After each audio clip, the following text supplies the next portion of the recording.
Virginia Department of Corrections, Red Onion State Prison. To accept this call, press 0. This is Randall Via, and I'm currently serving 1,214 years for capital murder in Red Onion State Prison in the state of Virginia in the USA. Welcome to my podcast, Red Onion Randy. Today, I'm going to finish up prison rules.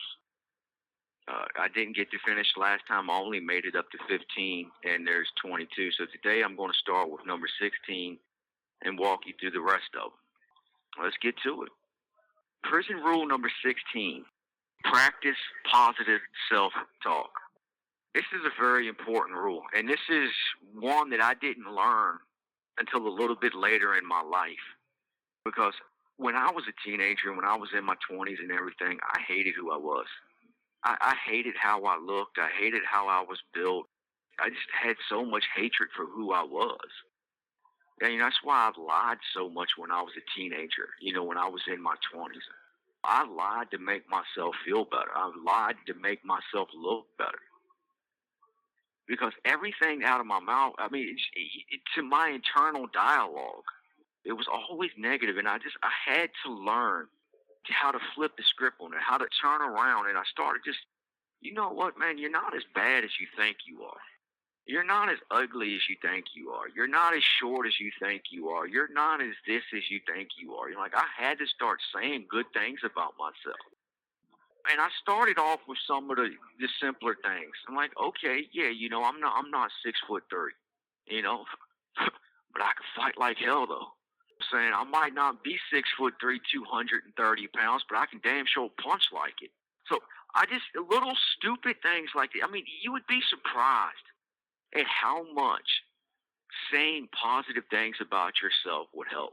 I would tell myself, you know what, man, you're a lot smarter than you think you are. You're definitely a lot smarter than other people think you are. I would encourage myself. I'm like, all right, you know what, man, yeah, you're struggling. It's okay to struggle. You're getting there. You're in a marathon, not a sprint. I would look in the mirror and say, man, Randy, I love you. You're a good dude. You're going to make it. You can do this.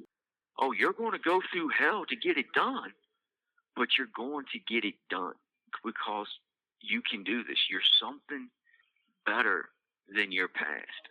Your past doesn't define you. And I would talk to myself. And I'm sure people who heard me thought I was crazy.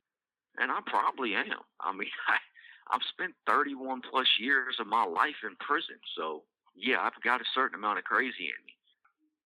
But I don't let none of that stuff define me. I just use it as a stepping stone to something much better in life. And I'm achieving that by telling myself that, hey, I can do this. I'm worth this. I'm worth the effort that I put into myself. I'm worth the effort that others put into me. Believe in who you are.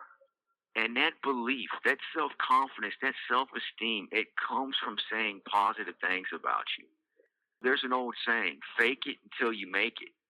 You know what I'm saying? Because this is the thing. If you keep saying, hey, I'm a good person. Hey, I can change. I don't have to do these same things no more. I don't have to live in pain no more.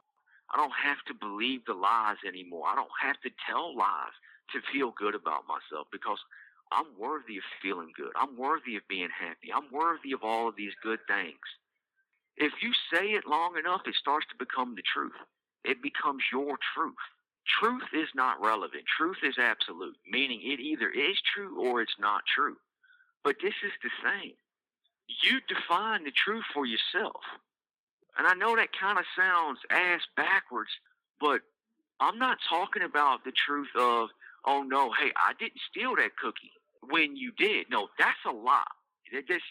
Well, I had a right to the cookie because it was laying there, so therefore it's true. No, that's not a truth. What I mean by self-truth is this. You believe the truth that you are worth the effort. You are worth people knowing. You're worth people talking to you. You're a good person. You can do good things. You can achieve things. You can dream and believe in goals. That's what I mean by self-truth. You have to practice positive self-talk. And it has to be something that you do every single day, all throughout the day. You don't have to say it out loud. You can say it internally. Believe in yourself. Because trust me when I tell you this, there's people out there who believe in you also, who are willing to believe in you. There are people who are willing to invest in you, but they're not going to invest themselves in you until you first invest yourself in yourself. It all starts with you. Rule number 17, act like you have some sense. I don't know why people call it common sense, because to me it seems uncommon as hell, because I meet very few people that have true, genuine common sense. Look, there's a difference between wisdom and knowledge. All right? Having knowledge is having understanding of something or of someone or of some situation. Having wisdom differs from knowledge in this. Knowledge is knowing about something. Wisdom is knowing how to utilize that knowledge to its best effect. That's what wisdom is. Wisdom is nothing more than common sense. It's knowing how to act. It's knowing how to behave in a situation. So, for example, when I went to trial for capital murder, armed robbery, and gun charges, my dumb ass was sitting at the table, the defense table, during the trial, and I wasn't saying it out loud, like at the top of my lungs, but I was kind of just saying it under my breath. Mama, I just killed some man. Put a gun to his head, pulled the trigger, and now he's dead. Like, I'm going to trial for capital murder, and I'm singing a freaking song, Mama, I just killed a man. Like, what the is wrong with me? That's what I mean by act like you have some sense. If you are on trial for a crime, don't sit there and sing songs to yourself. There's a time and a place to be serious. There's a time and a place to be silly. There's a time and a place to be caring. There's a time and a place to be loving. Know your surroundings. Know what you're dealing with. And behave accordingly. You're not going to go to a funeral and just start a fight with somebody. There's occasions where you have to be on your best behavior. Act like that. Understand where you are and behave accordingly. That's what it means to have sense. All right, rule number 18. This is a very important rule, and it's very important to me, and it's work out 6 days a week.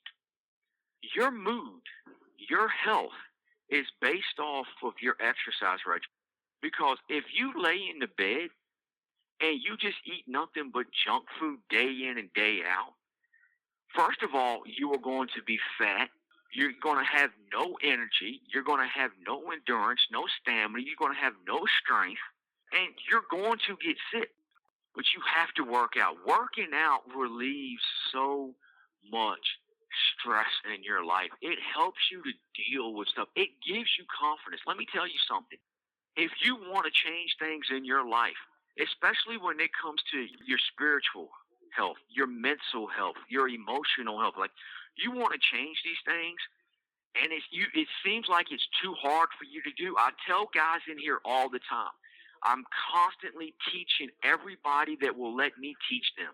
Look, if you want to change anything in your life, you first start with the physical, because it is so much easier to change your physical body than it is to change your spiritual, mental, or emotional health and well-being. When you work out, there's so many benefits from it. It calms you down. It improves everything in your life because you finally have energy. You finally have some endurance. You have confidence and belief in yourself. Look, very few white dudes, very, very few white dudes in prison get respect from gang members and black guys and correctional staff. Because most white dudes in prison are scared. They're terrified in prison. Like, most white dudes don't strive. They don't thrive in prison. They don't thrive in prison. I'm one of those white dudes that thrives in prison because I get respect. Because, one, I demand respect. And one of the ways I demand respect is I work out. I exercise 6 days a week. Everybody knows that about me. Like they know, yo man, that white dude right there is trained to go.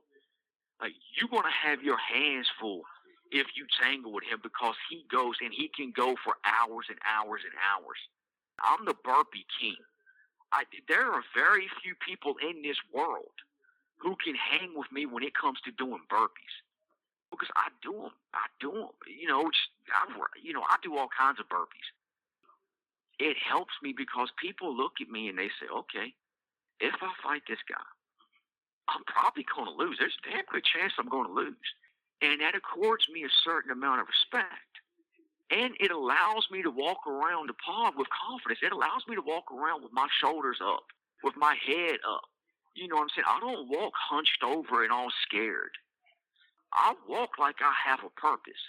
I walk like I'm that dude. Because at the end of the day, I am that dude. And I do it 6 days a week. The only day I take off is Saturday, and that's my Sabbath. That's my day of rest. Outside of that, I'm working out, I'm stretching, I'm getting something in. I don't care how I feel, I'm going to do something.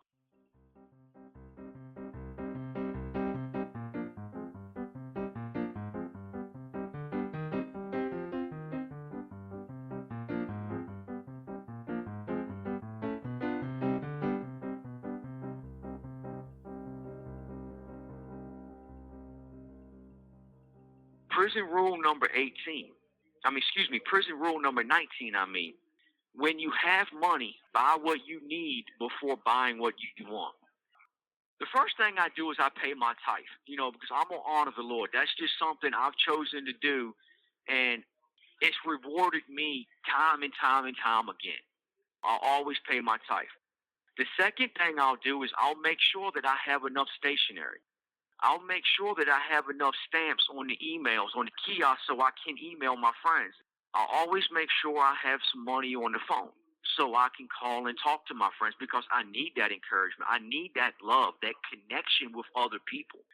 Those are the things I make sure. Then after I have those things taken care of, when I can, I do my best to, set $5 or $10 aside so I can save that for an emergency. Let's say my TV blows up or something.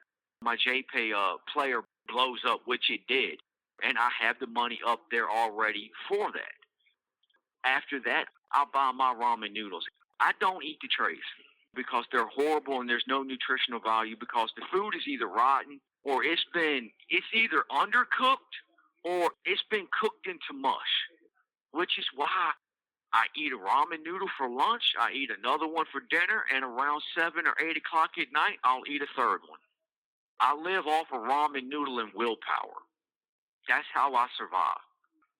So after I have all these things taken care of, then I'll buy my ramen noodles. And I make sure I buy enough ramen noodles to last me for the entire month.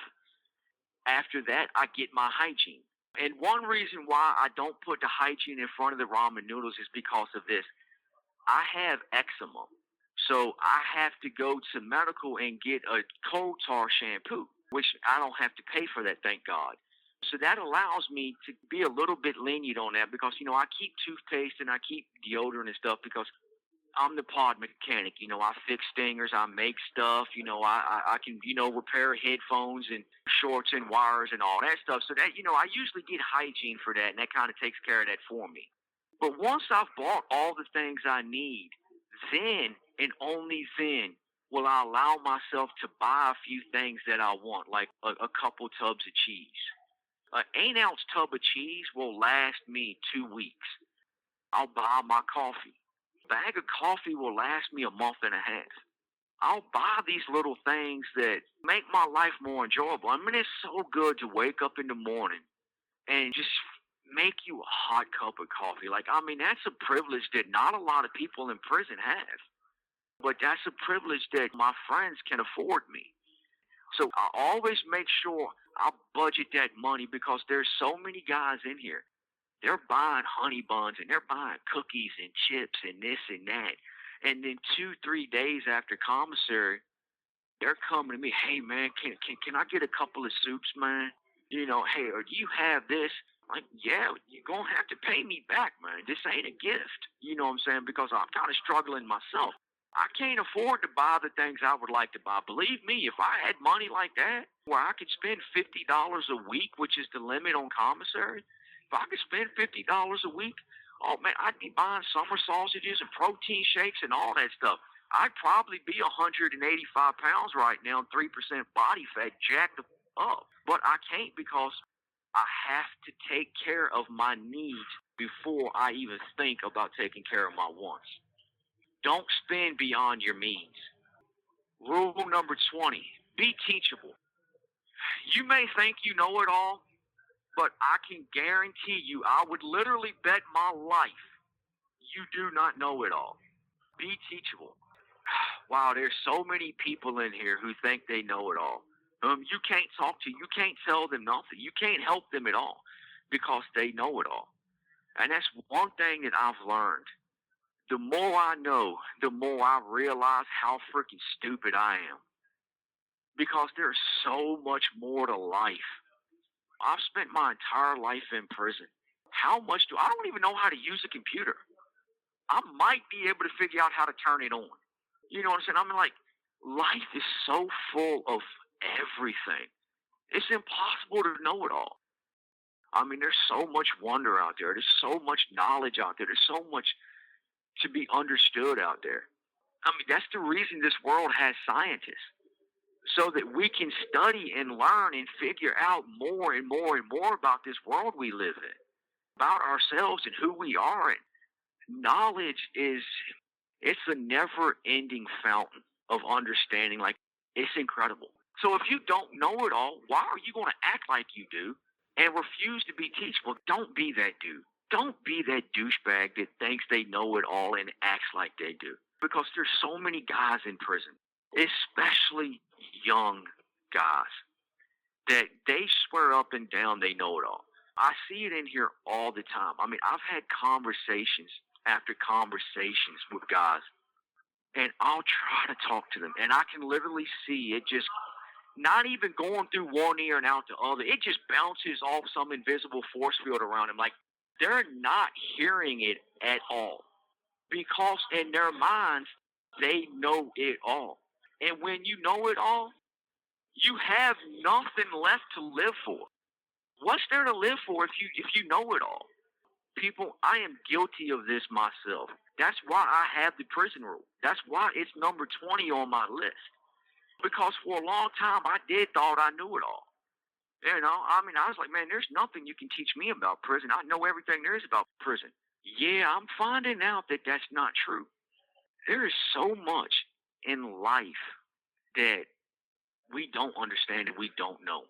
And especially guys in prison, because most guys in prison do not have an education. Most guys in prison don't know their ass from a hole in the ground. I mean, I've sat back and watched guys have conversations because I like to watch people. It kind of amuses me. You know, plus it allows me to learn. And I'll see guys in conversations using a word, and they will use it completely out of context. Literally opposite of what that word means. It is so laughable. But yet, if you go up and say, hey, man, yeah, cumulative effect does not mean an isolated incident. Well, yeah, it does. No, it, dude, look, man, cumulative, it means repetitive. It means something that happens over and over and over again. That's what the word cumulative means. I will go and get my dictionary and prove this to you. Man, I know what that word means. Blah, blah. All right, look, dude, first of all, man, you're going to have to stop that, man, because you're about to get your ass whooped. I'm trying to help you here, man. I'm trying to teach you something, man. Open your eyes. Man, I know what the word means, man. I got own dictionary. Yeah. Look, trust me, people. It's so much easier in life to be teachable. Now, look, that doesn't mean if someone comes up and tells you something and tries to teach you something that you take it verbatim. Now, I'm like, okay, show me. Like, it's not that I don't believe you, man, but actually show me that you know what you're talking about. Because if you show me you know what you're talking about and you can prove it, then guess what? You just learned something. And every time you learn something, you make yourself a better person. Your self-esteem grows. Your self-confidence grows. Your belief in yourself grows. That's why you need to remain teachable. because you can always learn something. And every time you learn something, you can improve your situation in life. Because it happens naturally. Like, you don't even have to try to improve your situation in life. It just naturally occurs. So if you find yourself in prison, make sure you learn as many prison rules and regulations and policies as you possibly can. Because you can put yourself in a situation to better yourself, to further yourself, or to help someone else. I'm known for being able to help guys. And because of that, I have guys coming up and saying, hey, man, look, can you help me do this? I will pay you to do this. And you can get some extra commissary or something that you need. All because I've made the decision years ago to be teachable, to allow myself to be taught. Even if it's simply taught what not to do, I learn from that.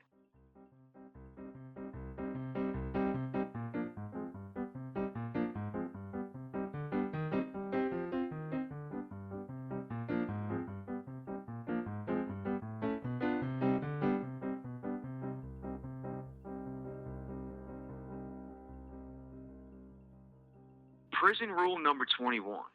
Keep your opinion to yourself. Look, if a person doesn't ask you what you think about something, that means they don't want to know what you think about it.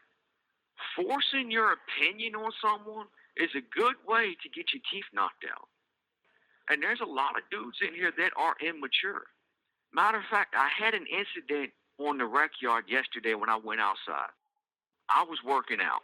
I was doing burpees, squats, lunges, I was jump rope, jumping jacks. I was doing routine. I was doing some shadow boxing and everything, keeping myself right. And two other people had a conversation because this one person had a job. And this person got locked up for a charge they couldn't write. They actually beat the charge, so meaning they had to let them out of SEG a couple of days later and bring them back in the pod. But they had lost their job, so they're sitting there arguing with the lieutenant and the sergeant like, hey, look, you can't take my job from me. I didn't get a charge. I beat the charge. Like, y'all wasn't even supposed to write that charge in the first place. So they were like, you know what? You're right. We're going to give you the job back. And a comment was made because there's quite a few workers in the pod. And there's only a couple of us that actually clean. The rest of them want to come out to work so they can get extra phone time and extra kiosk time. So they sit there and was telling the other person, I wasn't even a part of the conversation. I was standing close. I was maybe within 5 to 8 feet of this conversation taking place. And yes, I could hear it, but I was working out minding my own business.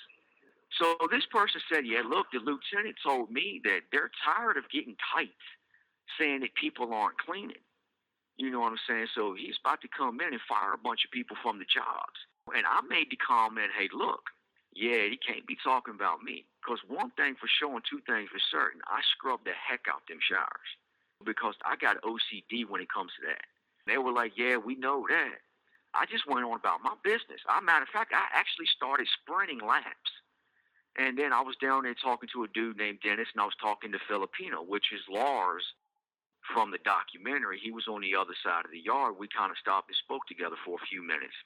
And another inmate came up to me and said, hey, look, this dude right here said that you and this other person are trying to get me and him fired so y'all can have the job. And I was like, what? Hold on. Okay, look, come here. And then I yelled across the yard to the dude that said that. I'm like, look, man, come here. And I started walking towards the other two people that were having the original conversation. And I'm like, look, man, what did you say? But man, we're just talking about the job, man. Like, we can't clean this now. Like, hold up, man. No, dude, what did you say, man? Because this dude right here, and I had the dude, like, look, he said that you told him that me and so was trying to get y'all fired. Like, that ain't what happened, man. This is what was said. And I explained to him what was said. But this dude, that's the thing. He was ear hustling on a conversation he had nothing to do with. And then he ran over there and told somebody else, and he gave an opinion on the situation. And that opinion very well could have started something on that yard because he didn't keep it to himself because he didn't know what the hell he was talking about. That's why you keep your opinion to yourself. If a person asks you, hey, man, what do you think about such and such? Then you give your opinion. You have that right to give your opinion. But don't just walk up to someone else and say, hey, yo, man, this is what's being said or this is what's being done. Because 9 times out of 10, you're probably wrong. And just because you believe something doesn't make it right. That's something I had to learn the hard way. I got my ass whooped over stuff like that back in the day. Going up and saying, y'all, nah, man, it ain't like that. This is the way it's supposed to be. And dude take off on me. Next thing you know, I'm in a fight. Or I'm scrawled out across the damn ground like, yo, man, what you just hit me for? Stuck my nose in somebody else's business, and I gave an opinion that I was not qualified to speak on. That's why you keep your opinion to yourself. Number 22, prison rule number 22, and this is a great one. Respond, do not react. Longtime listeners will have heard me say this before numerous times. Boys react to a situation. Men respond to a situation. What that means is when you react to a situation, your emotions dictate how you behave. And your emotions are not to be trusted because your emotions will get you in trouble. You're making a snap judgment. And when you make snap judgments, you don't have all the information. You don't have context, meaning you don't necessarily understand everything that just happened. Respond to a situation. I'm telling you right now, when you respond, look, see what happened yesterday. I was just talking about with rule number 21. When dude came and told me, hey, yo, look, man, dude's saying you trying to steal my job. I could have just walked up to dude, punched him in the mouth. Yo, man, keep my name out your mouth, and walked off. And if he was able to get back up and fight back, so be it. Or he would have just laid there like, I could have reacted to that situation. My anger, my frustration, like, this dude is putting my name in a situation that can get me effed up. Because the dude that pulled up on me said, hey, yo, man, dude said you're trying to get my job. So, in a way, he put my life in jeopardy by coming out of his mouth saying what he said. So I could have reacted to that and went over there and made an example out of this dude, but I didn't. I chose to respond. I chose to call the dude over and say, hey, yo, look, man, what did you say? And I had everybody that was involved in that situation standing right there. And I could have came and been aggressive. I could have had my chest poked out. I could have been like, yo, man, what the you say? And that would have right there, because I came aggressive with it, meaning I'm leaving the other guy no choice. Like, he has to respond aggressively to me, or everybody's going to see that this dude's a bitch. And everybody's going to treat him like that. So he has to respond aggressively, which means guaranteed we're going to get to fighting. Guaranteed everything I've worked so hard for, I just threw it away because I reacted to the situation instead of responded to the situation. But I went over there and and as I was walking across the yard to the little meeting, I reminded myself, yo, look, man, don't be aggressive. Just ask a question. Let's clarify this situation, man, without it going to a different level. Because the 3 dudes that the one dude said something about are known for doing something. He's the only one that's not known for nothing. Like, this dude has no record, no reputation, nothing. The dude is soft. So I have to remind myself of this. And I responded to the situation, and we was able to clear the situation up. There's no hard feelings. Nobody was embarrassed. Nobody was made to look foolish. And there was no aggression. Like, even my stance, I made sure that while, yes, I was ready, if dude would have just took off on me and swung, I could have countered that. But I didn't, nobody else saw that in my stance. That's why you respond to a situation instead of reacting to it. It will keep you out of trouble. It will keep you from hurting someone or keep you from getting hurt.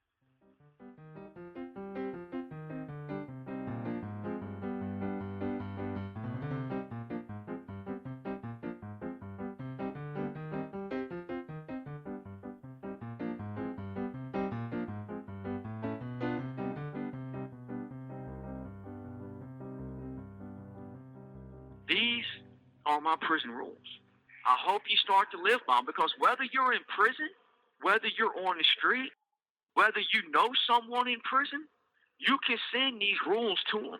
You can play them over the phone. Let them listen to the podcast over the phone. It will help them, especially if they're new in prison, especially if they're constantly catching charges and getting in trouble. These rules will help you. And I know for a fact they will help because they help me. That's a miracle in prison, especially in the state of Virginia, especially in Red Onion State Prison, where you can just wake up on the wrong side of the bed in the morning to catch a damn charge.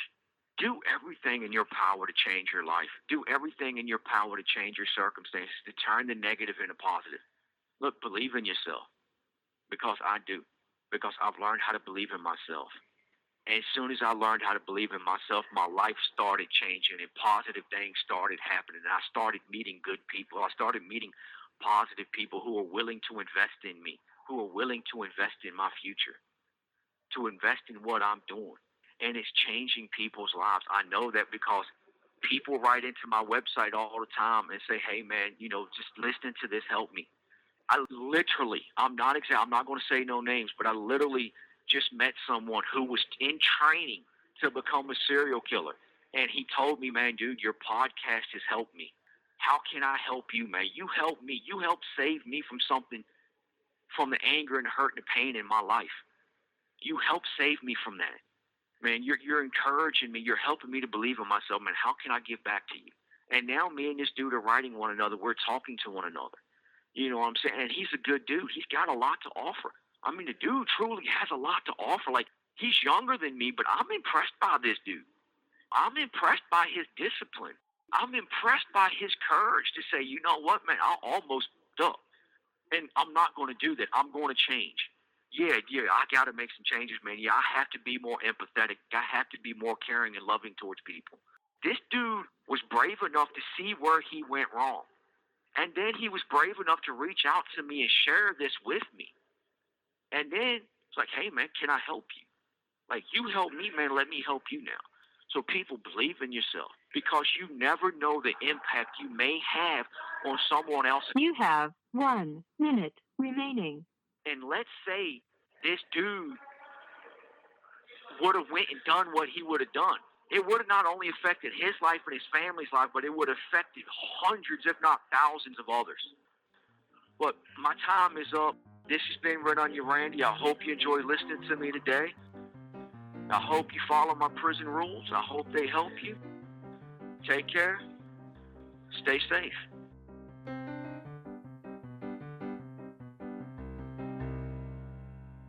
Thank you for using GTL.